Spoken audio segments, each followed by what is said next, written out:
design to me will always be creative expression. How is that Indian mentality now, and how do we break down design for them? That no, it's not just restricted to brands. I think we're seeing that globally. Quiet luxury is a huge trend where, suddenly you're like, we don't want to see logos anymore. You want to just see great cut, great design. I think that that moment is slowly arriving for India.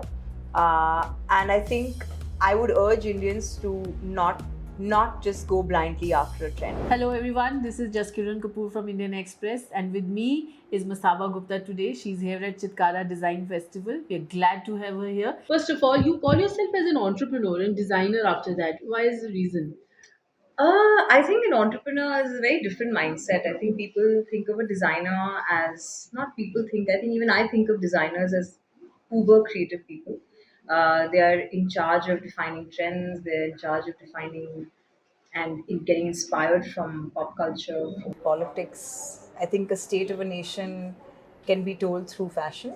And I think that's the role of design. But I think an entrepreneur's role is very different. An entrepreneur is somebody who is, I think you have to put on a different hat. When I'm a designer, I put on a very different hat, one that's very creative. I don't think of logistics and cost and this and that, all the boring stuff. But when I'm an entrepreneur, I think of all those things. So, because you said you're not good at maths and finance, how is the entrepreneurial hat on right now? Everyone how are you is balancing surprised. and juggling it? Everyone is surprised, but I've learned on the job.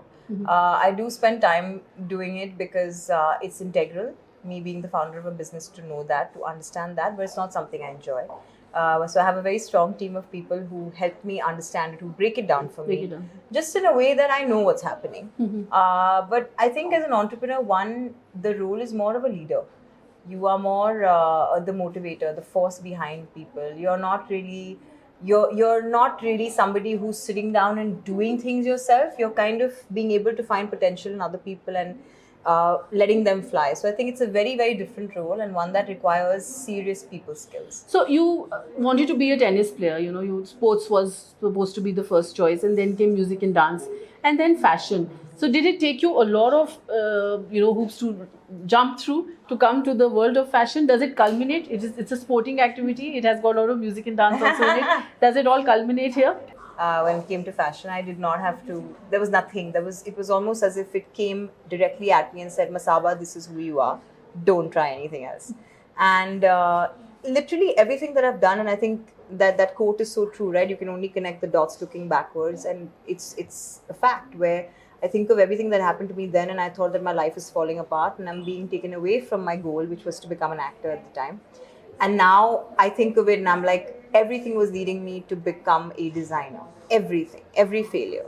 So I think that's the way I see it. I think that I've always wanted, I'm very enterprising. I'm not somebody who's complacent. I'm not lazy. I like hard work. I like the result of working hard and then seeing something in front of you. So I think that finally I've found my calling. When I was reading your mom's book, she wrote a very nice chapter in it at how her mother, your Nani, used to bring all these clothes from the embassy, and she used to fashion and model in them. Yes. What are your early memories of your mother? Do you get a lot of fashion inspiration from her? From the Caribbean, from your father's side? Absolutely. I mean, my mother has shaped the brand. My mother has shaped my identity as a designer, because I'll tell you, she had great respect for clothes. She used to buy Satyapal saris back then. She used to wrap them nicely. They were well taken care of. Every couple of weeks, the fold would be turned around and changed.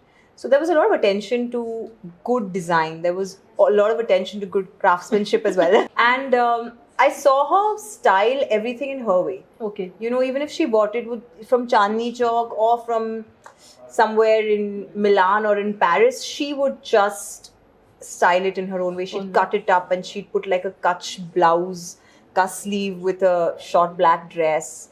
So she had great eye for making things her own. And if you see House of Masaba, it's a very, very fiercely individual brand. So is it important to wear a brand, or is it important to be your own brand? Is because we are so like, I'm carrying a Gucci or I'm carrying a Prada. We like to flaunt. How is that Indian mentality now, and how do we break down design for them? That no, it's not just restricted to brands. I think we're seeing that globally. Quiet luxury is a huge trend where, suddenly you're like, we don't want to see logos anymore. You want to just see great cut, great design. You know, it's almost like the Japanese and the way they look at fashion, which is very minimalist, great attention to fabric and cut and things like that. I think that that moment is slowly arriving for India, and I think I would urge Indians to not just go blindly after a trend. Look at your body, understand your body. What looks good on someone may not look good on you. Forget looking good. You may not feel good. And why would you not want to feel good? I think I see women sometimes, irrespective of age, size, shape, color of skin, who are confident and they could be wearing a sack and they look stylish. Do you also educate your customers about the designs that you're making? Okay, this will look good on you. Are you bold enough to tell them, ye mat pehno? Yeah. Because when Madhuri came with that blouse, everyone wanted to wear that blouse that Didi Tera Devar Divana. Yes. No, so we've trained our store staff to tell people the truth. It's not like you have to sell everything that comes your way. If you feel like someone's looking bad in something or it's not suiting them or they are looking, you know, sometimes you're fidgety yourself and you know you're not confident. True. So we tell people that please do not encourage them to buy. So Queen of Prints has in the 10 years or the 19 years you've been now? 10 years. In the 13. 13 years. Sorry, 13 It's years. fine. How has your design sensibility changed? Because we are all talking about the user experience, the sustainability, the technology.